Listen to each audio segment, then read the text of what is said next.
Hi అండి, అందరూ ఎలా ఉన్నారు? ఆల్రెడీ పార్ట్ 1 చూసేసారా అండి? సో ఈరోజు పార్ట్ 2 అనమాట. సో ఇంకా చెప్పాలంటే పార్ట్ 3 పార్ట్ 4 కూడా చేద్దాం అనుకున్నాను, కానీ వద్దు నేను స్క్వీజ్ చేసేసి పార్ట్ 2తో క్లోజ్ చేసేద్దాం అనుకుంటున్నానండి. పార్ట్ 1 చాలా బాగా వెళ్ళింది, వీడియో చూశారు చాలామంది, హ్యాపీ అనిపించింది. నాకు కొంతమంది పర్సనల్గా ఫోన్ కూడా చేశారు, మంచిగా చెప్తున్నా ఉషా అన్నారు. అండ్ మా ఎక్స్ మేనేజర్ కూడా, ఉషా ఇంతలా ఎక్స్పెక్ట్ చేయలేదు, మంచిగా చెప్పావు, కానీ చాలా పాయింట్స్ ఇచ్చాను, ఇన్నే చెప్పావు అని అడిగారు. లేదు బాస్, నేను సెకండ్ పార్ట్ 2 చేస్తున్నాను, ఇంకెక్కువ చెప్పినా కూడా ఆడియన్స్ బోర్ ఫీల్ అవుతారు అని అన్నాను. ఓకే ఫైన్ అన్నారు. సో అందులో భాగంగా ఈరోజు మనం డిస్కస్ చేసుకోబోయే పాయింట్స్లో ఫస్ట్ది ఏంటంటే 5 వస్తువులు లేకపోతే 5 థింగ్స్ మనం ఇంట్లో ఎక్కువ ఉంచుకోకూడదు, నెగిటివిటీని అట్రాక్ట్ చేసేవి కొన్ని ఉంటాయండి. ఇంటికి మనకు తెలియకుండానే నెగిటివిటీని అట్రాక్ట్ చేస్తుంటాము.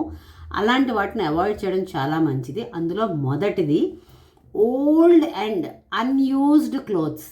ఎప్పుడో పాత బట్టలు, అసలు మనం వాడకుండా ఏళ్ల తరబడి అలా వదిలేసిన బట్టలు, అవి ఇన్నర్స్ అవ్వచ్చు, లేకపోతే ఇప్పుడు లూజ్ అయిపోయింది అనుకోండి, ఒళ్ళొచ్చేస్తానులే అని చెప్పేసి 6 ఏళ్ళైనా 7 ఏళ్ళైనా ఆ లూజ్ బట్టలు అలా ఉంచడం, లేకపోతే టైట్ అయిపోయాయి అనుకోండి, నేను తర్వాత సన్నబడతాను అని చెప్పేసి అవి ఒక ఏళ్ల తరబడి ఉంచడం.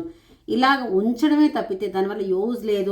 అసలు ఒక 7-8 ఇయర్స్ అయినా కూడా ఒక బ్యాగ్ ముట్టకుండా అట్లా ఉండిపోతాయి కదండి. అలాంటివి మాత్రం ఇంట్లో ఉంచకూడదు. అందుకనే మన పెద్దలు చెప్తూ ఉంటారు కదండి, ఎప్పటికప్పుడు అట్లీస్ట్ 3 నెలలకో 6 నెలలకో సంవత్సరానికో ఒకసారి ఇల్లంతా దులుపుకోండి అని. ఎందుకనంటే అలాంటివి మన కళాఖండాలన్నీ బయటపడినప్పుడు ఐదర్ పారేయడమో, లేకపోతే ఎవరికైనా ఇవ్వడమో, లేకపోతే చారిటీకు ఏదో ఒకటి ఇస్తే మంచిది అన్న ఉద్దేశంలో ఉంటుందని. అందుకని foremost unused or old clothes మనం ఏదైతే అలా వాడకుండా ఉంచామో అది ఇమీడియట్గా మనం డిస్పస్ చేసేయాలటండి. అలాగే డ్యామేజ్డ్ ఎలక్ట్రానిక్స్, మోస్ట్లీ మనకి ఫోను ఎన్నో ఏళ్ళగా అసలు మనకి ఏంటంటే కక్కుర్తి అన్నగానండి ఒక రకమైన తర్వాత ఎప్పటికైనా ఉపయోగపడుతుందిలే, అది అలాగే ఉంచే.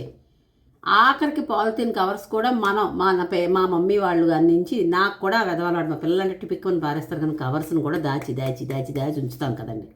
అందులో భాగంగా డ్యామేజ్డ్ ఎలక్ట్రానిక్స్ అస్సలు ఉంచకూడదటండి. ఇంటికి పట్టే శని దరిద్రాలు అవన్నీ వాటితోటే వస్తుంటాయట. అంటే అవి ఏంటంటే మన పురోగతిని, అంటే మన ప్రోగ్రెస్ని స్ట్రక్ చేసేస్తూ ఉంటాయి, ఆపేస్తూ ఉంటాయి. అసలే అది డ్యామేజ్డ్, అదో పక్కన అలా పడి ఉంటాయి, దుమ్ము ధూళి బూజు అన్నీ పడుతూ ఉంటాయి. ఇంకా మనకి ఇంట్లో అంత దరిద్ర దేవత వెళ్తూ ఉంటే ఇంకెక్కడ ప్రోగ్రెస్ వస్తుందండి, ఎక్కడ మనకి గ్రోత్ ఉంటుంది? సో అదొకటి. ఇంట్లో విరిగిన అద్దం ఉండకూడదటండి. అసలు మా దరిద్రానికి దిక్సూచి ఏంటనంటే విరిగిన అద్దం. అది బ్యాడ్ ఎనర్జీ, నెగిటివ్ ఎనర్జీని ఇట్టే ఈజీగా అట్రాక్ట్ చేస్తుందట. నేను చాలామంది ఇళ్ళల్లో చూశానండి, సగం ఇంత అద్దంలోని ఇక్కడికి విరిగింది అనుకోండి, ఇది పనిచేస్తుంది కదా అని అలా చూసుకొని కూడా చేస్తారు. అఫ్ కోర్స్ వాళ్ళకున్న స్థితిగతులు ఎలా ఉన్నా ఓకే, కానీ విరిగినవి ఎందుకండి? అది అవాయిడ్ చేయడం చాలా చాలా చాలా చాలా మంచిది. అలాగే ఎంతోమందిలో నేను కూడా ఒక్కొక్కసారి నెగ్లెక్ట్ చేసేస్తూ ఉంటాను. వాచెస్లో బ్యాటరీ ఆగిపోయినా, విరిగిన వాచెస్ ఉన్నా అస్సలు ఎంటర్టైన్ చేయకండి. ఇమీడియట్గా వాచ్ ఆగిపోయింది అనుకోండి, నాన్ వర్కింగ్ వాచ్ అనుకోండి, బ్యాటరీ వేస్తే వర్క్ చేస్తుంది అనుకుంటే కనుక ఇమీడియట్గా బ్యాటరీ చేంజ్ చేసేసేయండి.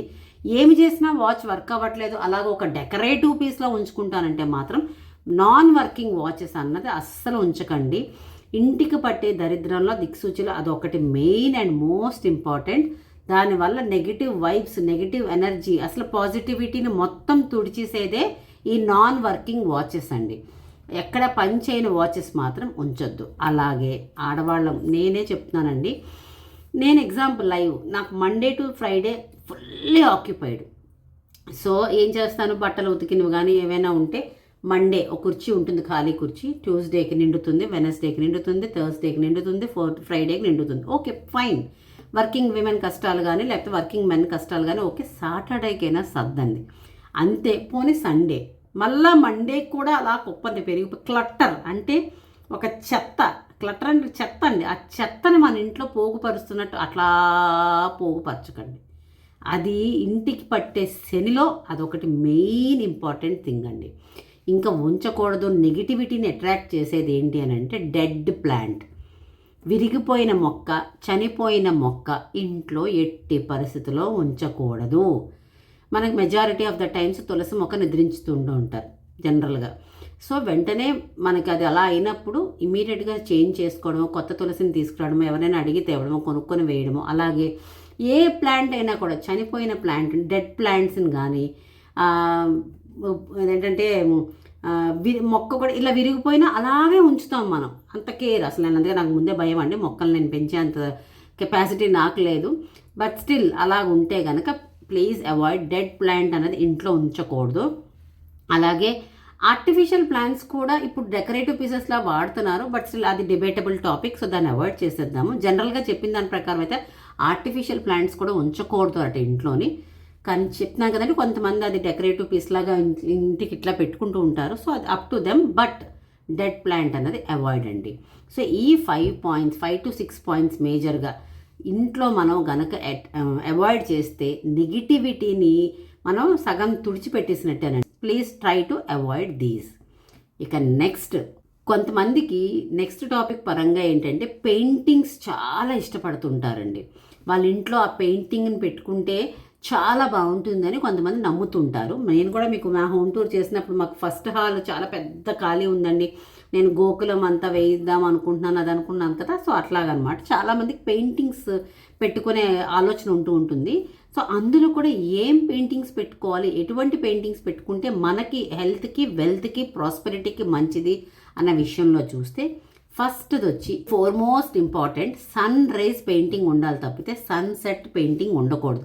మనకు రెండు మంచివే, కానీ మన ఇంట్లో ఉంచుకోవాల్సింది ఎప్పుడు రైజింగ్ అనమాట.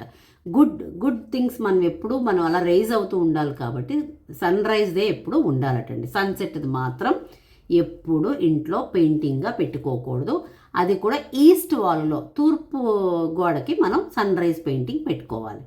ఇక సెకండ్ది వచ్చి మనం లక్ష్మీదేవి పెయింటింగ్ వేయించుకుందాం అనుకోండి, లక్ష్మీదేవిని ఎస్పెషల్లీ లోటస్ మీద, కలువ పువ్వు మీద కూర్చున్న లక్ష్మీదేవి పెయింటింగ్ వేసుకుంటే ఆ ఇంటికి చాలా మంచిదటండి.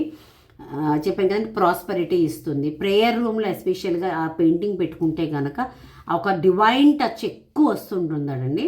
చాలామంది మీకు విన్నారో లేదో, మనం ఎప్పుడైనా ఎవరికైనా గిఫ్ట్స్ ఇవ్వాల్సి వచ్చినప్పుడు లక్ష్మీదేవి జనరల్గా అవాయిడ్ చేస్తాము. అందులో కూడా కూర్చున్న లక్ష్మీదేవి ఫోటోను కానీ విగ్రహాన్ని కానీ ఎప్పుడు ఎవరికి గిఫ్ట్ ఇవ్వం. ఎందుకంటే అది మనది, మన వెల్త్, మన ప్రాస్పరిటీ, మన లక్ష్మీజీ అని చెప్పి మనతో పాటు ఉండాలి అని అనుకుంటాం కదండి. ఒక లక్ అనమాట, ఒక బ్లెస్సింగ్. సో అలాంటిది మన పూజా రూమ్లోనే ఉండాలని కోరుకుంటాం. కాబట్టి లోటస్ మీద ఉండే లక్ష్మీదేవిని పెయింటింగ్గా వేసుకోవాల్సి వస్తే మోస్ట్లీ ప్రిఫర్ ఇన్ దేవుడి మందిరంలో పెట్టుకుంటే చాలా మంచిదటండి. అలాగే ఇంకా నెక్స్ట్ పీకాక్, నెమలిని వేసుకుంటూ ఉంటారు పెయింటింగ్లా. ఆ నెమలిలో కూడా పురివిప్పిన నెమలిగా వేసుకుంటే కనుక అబండెన్స్ ఆఫ్ లవ్, అలాగే ప్రాస్పెరిటీ, ఏవైనా కూడా మనకి హెల్త్, వెల్త్, ప్రాస్పెరిటీ అన్నది మెయిన్ కదండి. అందులో ఈ పీకాక్, ఈ పురివిప్పిన నెమలి పెయింటింగ్ వేసుకుంటే, ఇంట్లో ఉంచుకుంటే కనుక ప్రాస్పెరిటీ, ఒక మంచి vibes, positive energy, abundance of love, ఇవన్నీ ఆ పీకాక్ ఫెదర్స్ అంటే ఓపెన్ ఫెదర్స్లో ఉన్నప్పుడు ఆ ఇంటికి చాలా హ్యాపీ జరుగుతుందటండి. సో ఎవరైనా ప్లాన్ చేసుకుంటే ఇది ఒకటి పెట్టుకోండి. ఇక ఫోర్త్ది వచ్చి ఎలిఫెంట్స్కి వచ్చేటప్పుడు, అది ఏనుగులండి. ఏనుగులకు వచ్చేటప్పుడు ఒకవేళ చాలామంది యానిమల్ లవర్స్ ఉంటారు, పెయింటింగ్స్ కూడా వాటికే ప్రిఫరెన్స్ ఇస్తారు. ఇందాక పీకాక్ చెప్పినట్టు బర్డ్ లవర్ లాగా యానిమల్ లవర్కి వచ్చినప్పుడు ఎలిఫెంట్స్ వేసుకోవాల్సి వస్తే తొండం, ట్రంక్ ఎప్పుడు పైకి ఎత్తుతున్నట్టే మనం ఆ పెయింటింగే ఉండాలట, కానీ తొండం కిందన ఉంటున్న పెయింటింగ్ ఉండకూడదటండి. ఏమిటో ఇందులో ఇన్ని ఉన్నాయా అనిపిస్తుంది. ఎందుకంటే ఆ తొండం పైకి ఎత్తినప్పుడు ప్రైడ్ మూమెంట్ అటండి ఆ ఎలిఫెంట్కి. సో రాయల్ మూమెంట్ అట. సో ఆ రాయాలిటీ, ఆ ప్రైడ్ మూమెంట్ అన్నది ఇంటికి కూడా ఉండాలి అనే ఉద్దేశంలో ఎలిఫెంట్ పెయింటింగ్సే వేసుకోగలుగుతారు అనుకున్న వాళ్ళు మాత్రం ట్రంక్ అప్ తోటి ఉన్నది మనం ఆ పెయింటింగ్ ప్రిఫరెన్స్ ఇవ్వాలట. అందులో కూడా ఎలిఫెంట్స్కి ప్రిఫరెన్స్ ఇచ్చేవాళ్ళు జోడీ ఎలిఫెంట్స్ వేయించుకుంటే ఇంకా ఇంటికి చాలా చాలా చాలా చాలా మంచిదటండి. సో ఒకవేళ ఆ పెయింటింగ్కి వెళ్ళవలసిన వస్తే మాత్రం ఇలాగా ఆప్షన్ చేసుకోండి. అలాగే జోడీ ఒకవేళ లేదండి, రెండు పెద్దవైపోతుంది అనుకుంటే మామ్ అండ్ డాటర్ అంటే తల్లి పిల్ల ఏనుగులు వేసుకున్నా కూడా చాలా మంచిదటండి.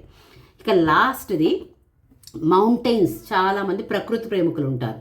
సో మౌంటైన్స్ అవి వేసినప్పుడు మౌంటైన్స్ మధ్యలో తోవ వేస్తారు కదండి, అది ఆ తోవ అంటే దారి వేసేది క్లియర్ పాత్ ఉండాలి. అంటే ఆ తోవ మంచి క్లియర్గా ఉండాలి. ఒడిదుడుకులతో ఉండే మార్గాన్ని మాత్రం ఆ కొండల మధ్యలో వేయకూడదట. అది ఏంటి, అలా వేస్తేనట మన బ్రతుకులు కూడా ఒడిదుడుకులు ఎక్కువ అయిపోతుంటాయట. Clear path always represents wisdom, good and positive vibes అట. సో ఒకవేళ ఎవరైనా ప్రకృతి ప్రేమికులు ఉంటే కనుక పర్వతాలు కనుక ఇంట్లో వేసుకొని పెయింటింగ్ లాగా ఉంటే కనుక అది క్లియర్ పాత్, క్లియర్గా ఒక వేని వేసే ఆ పెయింటింగ్ వేసుకుంటే చాలా మంచిది ఇంటికి అని అనమాట. సో చూసారు కదా, పెయింటింగ్ లవర్స్ వాళ్ళకి ఇంపార్టెంట్ టాపిక్ ఇది. ఇంతేనండి, సింపుల్గా పార్ట్ 1 పార్ట్ 2 నాకు తెలిసిన మంచి పాయింట్స్ చాలా జాట్ డౌన్ చేశానండి. ఇంకా 100 పైనే ఉన్నాయి. ఈ రోజుకైతే మాత్రం పార్ట్ 1 పార్ట్ 2గా డన్ అండి. పార్ట్ 1 ఆల్రెడీ మనం రిలీజ్ చేస్తాను. ఈరోజు పార్ట్ 2తో ఇదేనండి. బాగున్నాయండి, పాయింట్స్ బాగా చెప్పారు. మేము కూడా ఇన్కల్కేట్ చేసుకుంటాం, కొన్ని మాకు మేము ఐడెంటిఫై చేసుకుంటాం. విల్ మేక్ అవర్సెల్స్ బెటర్ అనుకుంటే కనుక మోస్ట్ వెల్కమ్ అండి ఈ వీడియో కనుక మీకు నచ్చితే please do like, share and subscribe to ultimate Usha. ఉంటానండి, బాయ్.